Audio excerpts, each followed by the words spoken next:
Le handle submit pour envoyer tes formulaires, c'est ciao.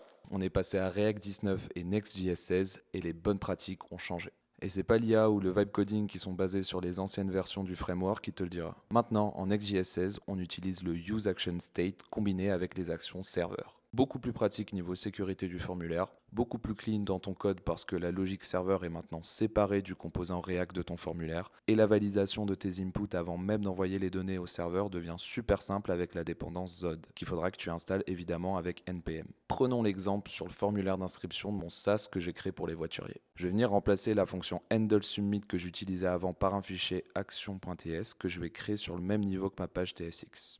Tu vas venir rajouter un use server tout en haut de ton fichier et je vais créer la fonction register qui va venir récupérer en paramètre l'initial state. Form data qui représente les données que l'utilisateur remplit dans le formulaire. Dans mon cas, c'est un nom, un email et un mot de passe. Et enfin, je vais rajouter deux paramètres supplémentaires, site ID et compagnie ID, qui ne sont pas fournis par l'utilisateur mais que j'ai besoin pour enregistrer un nouveau user dans ma base de données. Maintenant, pour la validation des champs que remplit l'utilisateur, je vais créer un schéma avec Zod dans lequel je mets les mêmes paramètres que l'utilisateur vient de remplir. Et je vais venir créer les règles de validation pour chacun d'entre eux. C'est assez simple, tu peux regarder la documentation de Zod ou demander à ton IA. Pour l'email par exemple, j'ai juste à faire un z.email. Sur la première ligne de ma server action, je vais venir récupérer chacun des paramètres rentrés par l'utilisateur avec object from entries. Ensuite, je les balance directement dans la fonction saveParse de Zod avec le schéma de validation que je viens de créer. Et je fais une petite condition dans laquelle je viens retourner une erreur si les datas du user ne correspondent pas aux règles du schéma. Et après, j'ai juste à faire le try-catch classique où je viens directement appeler ma base de données.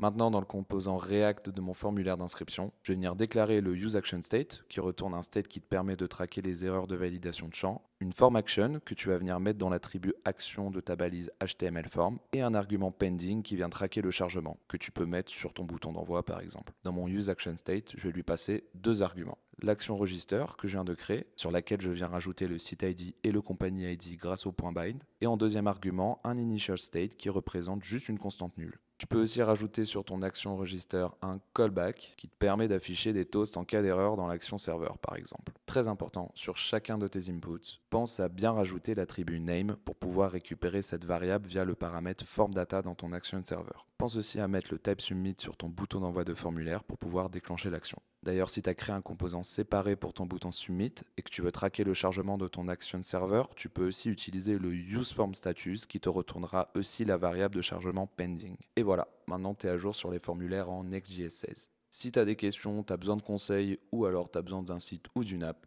n'hésite pas à me contacter.